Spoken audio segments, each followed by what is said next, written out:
Bienvenidos al primer programa de Historias Reales. Mi nombre es Martín Celis y hoy tenemos de invitado a Gustavo Servián, dueño de 3 sucursales de pintura muy reconocidas en la zona, viajero, un apasionado por las motos y miles de kilómetros recorridos en distintos países. Y hoy lo tenemos acá para que nos cuente su historia. Bueno, Gustavo, ¿cómo estás? Bueno, Martín, gracias por esta invitación. Es un honor para mí haber venido acá y ser el primer entrevistado de este inicio que espero que sean muchos y muchos, así como me dijiste miles de kilómetros, que sean miles y miles de podcasts. Así que gracias y el mayor de la suerte y de los éxitos en lo que continúa. La verdad que es un honor tenerte acá. Muchísimas gracias por haber aceptado la invitación. Una pregunta que te quiero hacer hace muchísimo tiempo es, vos siempre en todos tus videos de viaje terminas con una frase que es, tu mayor enemigo es el miedo. El miedo básicamente es una emoción. Es una emoción natural que es bueno y es malo. ¿Cuándo digo que es bueno? Y pues si fuese malo, estarían todo el mundo matándose por cualquier lado. El miedo te frena, te paraliza y te avisa de un peligro, pero también a la vez te limita. No te deja hacer un montón de proyectos donde te dice avanzo o retrocedo, peleo o huyo. Bueno, yo entonces siempre digo que hay que vencer ese miedo y animarse a ir un poquito más. Por eso es que cuando yo hago mis viajes y termino con esa frase, es porque fui hacia un lugar donde tal vez en el inicio del proyecto tenía miedo. Y dije, no, lo tengo que vencer, tengo que salir y tengo que ir a buscar ese sueño. Y bueno, cuando llego y lo logro, para mí es terminar un video diciendo, a ver muchachos, se puede. No dejen que el miedo quite ese sueño que se puede hacer. ¿Tuviste miedo alguna vez? Sí, siempre. ¿Cómo que no? Siempre. El miedo, te digo, es parte de uno. Uno convive con el miedo. ¿Cómo no? Pero bueno, el truco está en vencerlo, en evitarlo. Está en la cabeza. El miedo está en la cabeza. Yo creo que cuando querés algo, el miedo tenés que superarlo. Eso es lo más importante. ¿Y lo más loco que te haya pasado En uno de los en algún viajes, viaje que hayas hecho? eh, bueno, siempre algo te pasa, ¿no? En cada viaje, pero respondiendo a tu pregunta, lo más loco, creo que me voy a redireccionar a 1990. Estuve gran parte de ese año en Estados Unidos. Fue una experiencia única, ¿no? Cuando acá estábamos bastante mal e intenté, conocer ese país y fortalecerme económicamente. Bueno, nada, la verdad que me volví porque descubrí que no era para mí ese país. Para mí, mucha gente ha seguido el largo y le ha ido de forma exitosa. Yo siempre digo que cada vez que te vas, dejas tu olor acá, ¿viste? Y bueno, yo volví a buscarlo. Y estando allá, bueno, en los inicios estuve en California, después terminé en Florida, Miami. Y en California, cosa de pibe de 23 años, ¿no? Pues me faltaba un aparatito para poder grabar los cassettes, para poder enviarlo por correo acá, porque no había medios, no había WhatsApp, no había redes sociales. Y bueno, en un supermercado me robé una cosita como esta que valía allá, era un aparato que me permitía grabar ese cassette, valía $3, me lo robé y me mandaron preso. ¿Preso? ¿Te metieron? Preso, sí, me esposado, el patrullero eso que veíamos de los chips, con las fotos, los pianitos y a la corte. Nunca me contaste eso, Sí. ¿eh? Y bueno, viste, uno tiene sus secretos. Y lo más loco fue que me mandaron a la corte y entré y estaba el juez, estaban todo ese circuito que uno ve por televisión, estaban los que estaban juzgándolo con la ropa naranja, con las esposas. Y yo era un papelito, un fantasma, imagínate que ahí por un robo de $3. Y digo, no puedo creer que esta situación. Y bueno, nada, no pasó nada. Al final pude zafar, me computaron ese día que estuve detenido en la comisaría, más una multa de $200 que nunca pagué, que gracias a Dios ya me la sacaron, creo. Bien. Sí. Y bueno, esa es una experiencia muy loca, por decirte. Después, el resto son todas experiencias muy lindas. ¿Y preso te metieron cuántos días? No, preso estuve solamente un día. No, no, por esas acciones solamente te dejan un día, ¿viste? Pero, viste, el hecho de que te metan los ganchos, de hecho yo cuando me pegaron el grito y me quise escapar, me corrieron y me taclearon y ¿Te quisiste escapar? sí, sí, quise Mirá vos, qué rajar. loco. Sí, sí, bueno, viste, imprudente esa época, ¿no? Gustavo, vos me comentabas de que fuiste a Estados Unidos en busca de algo. Cuando volviste, ¿lo conseguiste? Sí, sí y no. Económicamente no. O sea, volví mucho más pobre de lo que fui porque la verdad que me traje los harapos. Pero me vine, me traje los harapos, pero volví lleno de experiencia. Volví dándome cuenta que la cosa iba por acá. También, viste las famosas frases, más vale cabeza de ratón que cola de león, ¿no? Volví acá y dije, yo vuelvo a Argentina, acá quedó mi olor, acá quedó mi gente, acá quedó Argentina, que es mi país, y dije, acá voy a lograr mis objetivos.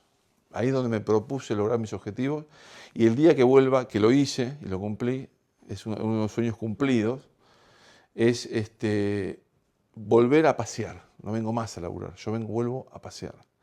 Entonces, pero fue todo un trabajo de mucho sacrificio. En estas 6 décadas casi me está tocando vivir, ¿no? Porque ya estoy cerca de los 60. Bueno, eso creo que es lo que logré. Y ahí cuando me decís de que volvés a pasear, no volvés por otro motivo, ahí arranca un sueño. Sí, en realidad vuelvo a pasear. Sí, arranca un sueño, es un sueño. Es un sueño. Hoy está mezclado porque están mis hijos, entonces si es volver a Estados Unidos es la excusa que tengo también para pasear, pero también la idea es poder ir a verlos a ellos, ¿no? Mientras ellos estén allá, ¿no? Obviamente. Pero sí, sí, es volver a pasear, no a trabajar.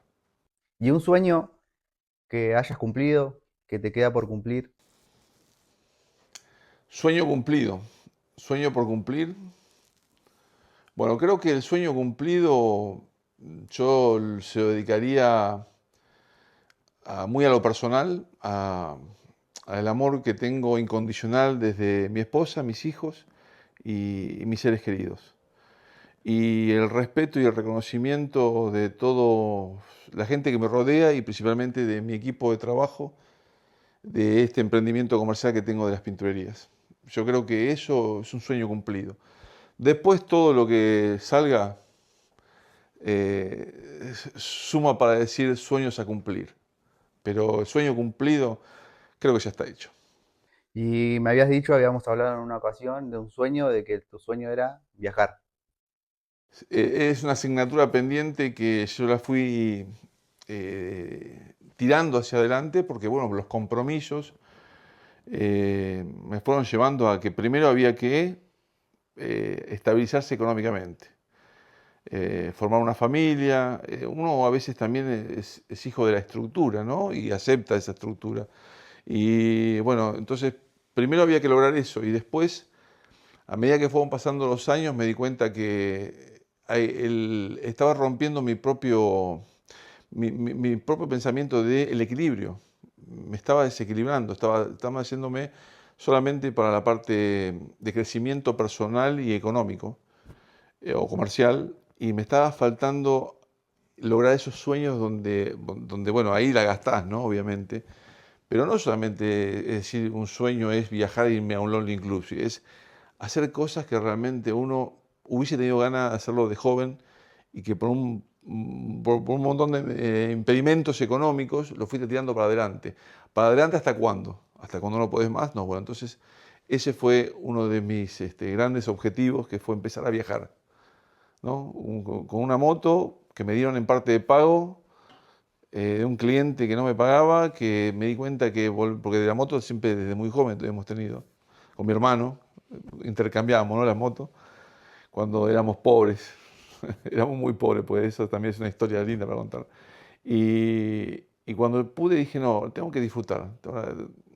Una moto me dan en parte de pago, obviamente una moto muy chiquita, la vendí, me compré una moto más grande y dije, ahora voy a empezar a usarla. Y cuando me di cuenta empecé a viajar, viajaba en equipo con gente, Después también me di cuenta que estaba bueno viajar solo y ahí empecé a hacer estos viajes donde te conectás con el viaje y con los lugares donde vas, con la naturaleza y con los tiempos que vos tenés para disfrutar ese viaje. Y cuando hablamos de que, bueno, fueron muy pobres, ¿qué me contás, volviendo al tiempo atrás de tu infancia? Sí, los tiempos difíciles hacen hombres fuertes, gente fuerte, ¿no? Porque no solamente los hombres, sino también las mujeres. Eh, sí, empezamos muy de abajo. Acá, cuando este barrio Ricardo Rojas era un descampado, arrancar allá por el 67, ¿no? No tenía ni un año cuando vinimos, y era vivir en una casilla de madera con techo de cartón, porque ni siquiera el de chapa, era el de cartón negro, sin luz y con una bomba con agua y con lo que había. Y el único ingreso era el de mi viejo, un laburante, y mi vieja que hacía trabajo de costura. Eh, Siempre bien marcados los valores, ¿no? Y la educación en la casa. Eh, el colegio primario lo hice acá en el barrio, o sea, no tuve jardín, no tuve nada, o sea, me pusieron el guardapolvo 6 años a estudiar. Terminé el séptimo grado, colegio del Estado. Elegí el industrial, como lo había estudiado mi hermano. No pude terminar de día, tuve que terminar de noche porque, bueno, no había plata. Llegaban los 16, 17 años, uno necesitaba, ya mis viejos no me podían bancar. El barrio iba evolucionando, acá se empezaban a faltar las calles, llegó la luz, ¿viste? El agua creo que hace poquito tiempo, así que bueno. Y bueno, de ahí terminar todo el colegio trabajando. Yo creo que esa etapa fue muy buena el haber trabajado porque ahí eh, aprendí a sufrir, aprendí a que era más difícil de lo que pensaba, porque uno te pone en el guardapolvo o el trajecito del colegio y vos vas, estudiás y venís, pero cuando vos tenés que levantarte para ir a trabajar y después ir a estudiar y tenés que bancarte, más allá de que no tenía que pagarme una vivienda, sino que dormía en mi casa, ya tenés que empezar a bancarte tus cosas propias y ya te das cuenta que la plata no es igual, que ya te rinde menos y que el sacrificio es mayor. Entonces, cuando allá por el 88 empezamos el emprendimiento con mi papá y ponemos la primera pinturería, latita a latita, ¿no? Como siempre digo. Yo en ese interín viajo a Estados Unidos para intentar, digamos, inyectarle plata al negocio, porque fue una época muy difícil. Fueron los finales de la época del radicalismo de Alfonsín, con los inicios del menemismo, entonces el país estaba en crisis. Estoy todo el 90 allá, después retomo acá, tanto con mi hermano en un emprendimiento que tuvimos en un principio juntos, después él siguió solo, y yo continúo en la pinturería. Después, bueno, me tocó ahí sí vivir unas etapas más difíciles, que fue la enfermedad de mi papá, que él tuvo cáncer de próstata y se le fue a los huesos. Me acuerdo bien que el médico siempre te la esconde, ¿no? Y yo le dije, no, a mí decímela la verdad, ¿viste? O sea, a mi mamá le puedes decir que hay esperanza, que se puede hacer esto, decime cuánto le queda de vida, porque así... Y me dijo, eso es 1 año y 7 meses, es más o menos, 1 año y medio, 1 año y 7 meses, 2 años máximo. Y bueno, se dio en esa etapa, ¿viste? Increíblemente, ¿no? Muere el día de mi cumpleaños. O sea, yo digo que no son casualidades, son causalidades la vida, ¿no? O sea, por algo. Fue una señal también. Y él muere ese día. Y nada, bueno, el vacío que tuve fue enorme porque estaba acostumbrado a trabajar juntos. O sea, no solamente como padres, sino también como socio en el emprendimiento. Y él no era mi amigo, era mi viejo. Un ejemplo para mí enorme, que es el día de hoy y todavía lo sigo extrañando. Si vos me decís cuál es tu sueño, y mi sueño sería poder viajar en el tiempo y estar así como estoy con vos una tarde para poder charlar. Pero bueno, está, ¿viste? Eso ya sucedió, así que hay que ir para adelante y hoy el sueño cumplido es que tengo una familia a quien le debo y con quien paso mis mejores momentos. ¿Y qué es el ASIC? Son 4 letras, son las siglas, que yo las considero las 4 patas de mi mesa. No digo que sean las 4 patas de una mesa, digo que son las 4 patas de mi mesa. Porque una mesa se sostiene con 4 patas, con 3 más o menos, ¿no? Con 2 no. Claro. Entonces, para que esté firme, para que haya equilibrio, yo digo que son 4 patas. ASIC, que increíblemente 2 de mis 5 hijos están tatuados con eso, una locura, ¿viste? Pero bueno, eh, igual todos saben muy bien y lo siguen. ASIC A es cuando vos te subís a un auto, lo primero que haces, metés la llave que gira, el tambor. Bueno, el A es la actitud. Sin actitud no arrancás nada, sin actitud no te levantás, sin actitud no empezás este programa, sin actitud no podés arrancar el día. Es el motor de arranque de cualquier cosa en tu vida. Después viene la S. La S sería el sacrificio. El sacrificio es legendario, es de épocas y épocas y épocas, porque el sacrificio existió toda la vida y va a seguir existiendo. Porque si vos no sabés sostener con sacrificio lo que querés hacer, no vas a aguantar, vas a abandonar ese emprendimiento, lo que hagas, llámese comercial, económico, amoroso, de lo que vos quieras. Un emprendimiento a nivel de estudio, querés recibirte, querés estudiar en la facultad. Vos tenés la actitud de ir, de anotarte, de empezar, de comprarte los libros, de participar y después no te bancás ir, no te bancás quedarte hasta última hora. No tenés el poder del sacrificio. Entonces, sin sacrificio no vas a poder transitar ese camino. La tercer pata, y para mí la más interesante, ¿no? Es la I, que yo lo aplico a la inteligencia. ¿Qué es la inteligencia? Es evolucionar, es capacitarte, es tratar de ser mejor. Cuando vos me contabas hace mucho tiempo atrás que estudiabas de noche electrónica, yo te preguntaba, ¿para qué lo hacías? Para saber, yo arreglo aire acondicionado y cada vez viene más complejo, entonces yo tengo que aprender esto a través, entonces vos te capacitabas, ahí eras diferente. Te hago un ejemplo hacia vos, ¿no? Eh, Porque si vos tenés la actitud, un tipo que hace, no sé, un peón que hace zanjas, tiene la actitud de levantarse y a trabajar, tiene el sacrificio de hacer esa zanja durante 8 o 10 horas, pero le van a pagar por hacer zanjas. Entonces el tipo no va a evolucionar, no va a poder ser mejor y no va a poder ganar un mango más, que es lo que realmente es el reconocimiento de su trabajo, ¿no? Y la última, la más linda, es la C, el corazón. ASIC, A-S-I-C, corazón. El corazón es que no tiene nada que ver con el resto, pero es la cuarta parte. Si no sos una buena persona, si no sos solidario, no sirve de nada. Literalmente no sirve de nada.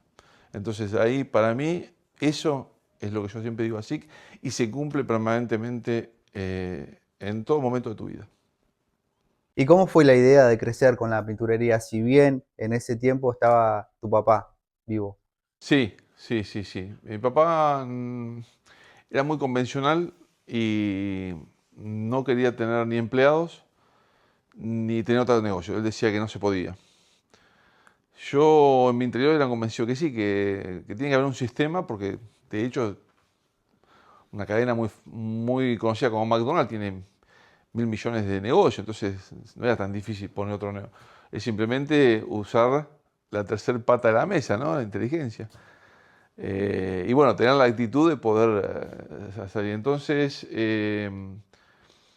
mm, decido agrandarme el negocio, porque el negocio era chiquito, era muy básico y papá ya estaba enfermo, venía poco o venía un rato. Entonces yo decido, a través de un comentario que tuve de un técnico, que me dijo que tenía un aspecto viejo mi negocio, como de pintorería de ferretería vieja. Entonces yo me sentí un poco tocado. A veces hace falta que alguien, viste, te haga una crítica. Entonces ya como tenía el manejo del negocio, decidí agrandarlo y cambiar el formato. hacer techo con luces LED, ¿viste? Un mostrador diferente, donde modernizar el negocio. Y bueno, ahí contrato a Leo, que fue mi primer empleado, con 15 años, imagínate, ¿viste? Hoy tiene 40, está conmigo. Hay una foto de Leo, Sí, creo, sí, ahí, sí, sí. cuando era chico. Hoy es el encargado de la sucursal de Troncos y, digamos, un bastión, ¿no? Una mano derecha, tanto él como Elías. Eh, bueno, agrandé el negocio y me di cuenta que se podía hacer un poco mejor, que se podía ir por un poco más. Eh, Después, bueno, viene la muerte de mi viejo, eso me retrasó un poco en algunas cosas, pero también me había divorciado, entonces, bueno, es como que también tenía que reubicarme yo en dónde vivir, qué hacer. Quise tener con el tiempo, ¿no? En esa etapa, de vuelta a mi casa. Entonces, también económicamente estaba un poco como detenido, ¿no? En solamente la reforma. Pero justo una vieja pinturería de Troncos, que es la actualmente mía, fundida, se vendía al Fondo Comercio y la iban a comprar una pinturería una cadena de pinturería que están también en la zona. mm, pero primero me avisó a mí el que la vendía. Si la querés, la comprás vos, yo no se la vendo a tal persona. Y yo decidí automáticamente comprarla, embarcarme en esa deuda, comprar una pinturería fundida, porque el día que me la entregaron y decidí reformarla, en todo ese día vino una sola persona. Así que imagínate, y dijimos, bueno, la vamos a reformar tal cual hice la de Pacheco, esto estamos hablando del año 2010 más o menos. Sí, creo que 2010, si mal no recuerdo. Ahí en el video creo que está la foto. Eh, y bueno, hice todo el proyecto y arrancamos y hoy es una de las sucursales que mejor está trabajando. Después vino, ya le empecé a agarrar gustito, ¿no? El tema de tener sucursales. Tomé valor para más y ahí fue donde puse la sucursal de Benavides. Pero increíblemente terminé acá, porque ahí también hice un clic. En la pinturería de Benavides empiezan las operaciones de cadera. Y ahí es donde yo me di cuenta que también la vida pasaba por otro lado y no solamente por la parte comercial. Entonces decidí que, ¿para qué más? Me quedé con esos tres negocios, trato de hacerlos funcionar bien y trato del tiempo que tengo también disfrutarlo, porque si no, la vida es efímera. Hoy estás, vos lo dijiste, mañana no. Mañana no. Y si no aprendes a disfrutar de los pequeños, grandes detalles, que yo siempre digo, pequeños, grandes detalles, hace que la vida haga esto.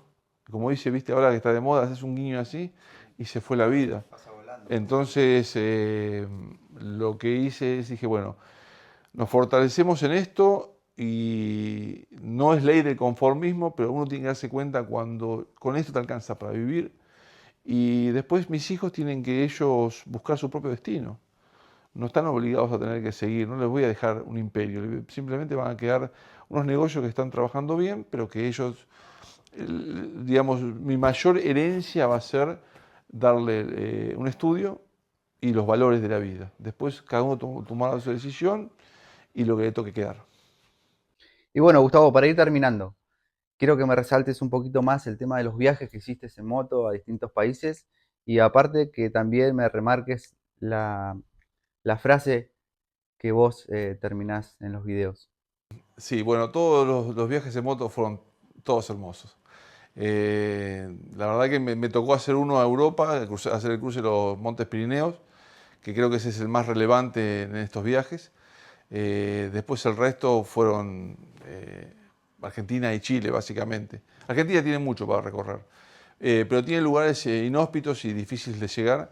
Los últimos viajes los hice solo, porque descubrí que yo viajo mejor solo, me da más tiempo a mí. Y ir a lugares donde es difícil el acceso y es difícil de lograrlo, hace que me replantee esa famosa frase de la que hablamos al principio, de que tu mayor enemigo es el miedo, de que mucha gente no se anima hacerlo justamente por eso, porque tiene el miedo a qué te puede pasar, más cuando viajas solo o te vas a lugares donde no sabes si te caes, y más en mi caso que tengo prótesis de cadera, ¿no? Entonces, yo siempre digo, y termino porque me encanta terminar con una frase, que tu mayor enemigo es el miedo. Eh, Creo que si logras superar eso, el miedo, que es una emoción básica y natural que te salva de muchos peligros, también te limita y te prohíbe poder lograr objetivos que son tan lindos. Gustavo, contame de tus 5 operaciones de cadera. ¿Qué te sobrellevó a hoy estar caminando? Una etapa muy, muy dura. Yo creo que siempre en algún momento de la vida Dios te pone a prueba, ¿no? Y te demuestra que estás allá arriba y vos abajo. Entonces yo creo que ahí me llegó el turno. Donde vos pensás que te llevas todo por delante, donde que sos He-Man, ¿no? Inquebrantable, más allá de que yo tengo casi 15 quirófanos por diferentes operaciones, pero ahí me puso de rodillas, porque a los 48 años siento el primer dolor en la ingle, voy a ver al médico donde me hace sacar placas y encuentran que la cabeza de fémur estaba rozando el acetábula, o sea, no tenía más cartílagos, por eso el dolor. O sea, descaderado como un ovejero alemán. Yo le dije, pero esto es de viejo, no, no, esto es normal. Eh, Fue por mi exceso de entrenamiento, tanto en sobrecarga como en impacto. Yo siempre desde muy chico entrené, entonces siempre mal entrené, por decirlo así. En esa época no había también muchos medios, entonces aprendías como podías. Y a veces los excesos son malos, y ahí fue un exceso. Bueno, la única solución era operarme, ponerme la prótesis. Me resistí muchísimo a la primera operación porque no lo quería, no lo aceptaba, hasta que el dolor me puso bien de rodillas, me operé de cadera izquierda y en 15 o 20 días estaba listo. Manejando, caminando, 15 o 20 días listo. Entonces, claro, es como todo, ¿no? Tren delantero izquierdo, tren delantero derecho. Después, al poquito tiempo, se me complicó la otra. Decido operarme, cometo el error de cambiar de médico y cometo el error también de cambiar de quirófano y en la operación sale mal y se me mete la bacteria hospitalaria y se infecta el hueso. Vuelvo al primer médico, pero ya era tarde, entonces a través de centellogramas infectum detectamos que la infección estaba en el hueso, estaba avanzando, pero que había que hacer una operación para poder, digamos, limpiar sacar esa infección. La primera operación que se hace, que sería la segunda de esa cadera y la tercera operación de caderas, ¿no? Hacen una media operación para no ser tan invasivo y sale mal. A todo esto ya han pasado 2 o 3 años, porque no es que es de un día para el otro. Y bueno, nada, sale mal y entonces deciden sacar todo. Sacarme la prótesis completa por un espaciador trabaja a modo de antibiótico. Hay pocos casos de hecho yo no conseguí a alguien que me cuente cómo fue su historia, porque normalmente esas infecciones son infecciones lentas que te aparecen con el tiempo, que la infección va en el hueso que puede estar de por vida. Yo caminaba, te digo, con canadiense, arrastrándome, pensé que iba a quedar rengo o mal parado, porque también no sabes cómo termina. Bueno, me operan, me sacan la prótesis, una operación de 10 horas. Ya cuando me pidió alambre quirúrgico me di cuenta que venía complicado. Me ponen un espaciador durante 3 meses, no podía tocar el piso, y a los 15 días de operarme empieza la pandemia. ¿Se imagínate lo que fue? Bueno, a los 3 4 meses logré a través de varios pedidos de que me vuelvan a sacar para poner la prótesis final. Mi médico era de riesgo porque tenía más de 60 años. Logramos hacerla una operación que tenía que haber estado por mínimamente una semana internada, me lo hicieron en 3 días. O sea, me operaron y me sacaron por atrás. Entonces, y donde el médico te dice, donde yo le digo, ya está, listo, con esto se terminó, nunca lo sabes. La infección puede volver y hay que puede volver a operar hasta el día de hoy. Bueno, pasaron ya 5 años y los viajes en moto. O sea, yo creo que siempre dije, yo me operé de la cadera, no de la cabeza. Porque muchos me dicen, ¿cómo te animás a andar en moto? Pero es eso, es sacarse encima ese miedo, porque ese es tu enemigo. Y animarte a vivir la vida y a dar todo. Y bueno, después, si la mano te viene mal, aprender a resolverlo. Hay que también tener esa capacidad de resolución inmediata y aceptar que también que hay cosas que no las vas a poder cumplir. Así que bueno, Gustavo, nada más que decirte.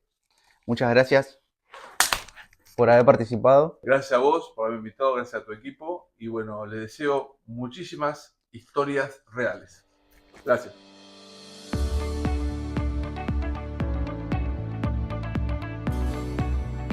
Es eso, es sacarse de encima ese miedo, porque ese es tu enemigo.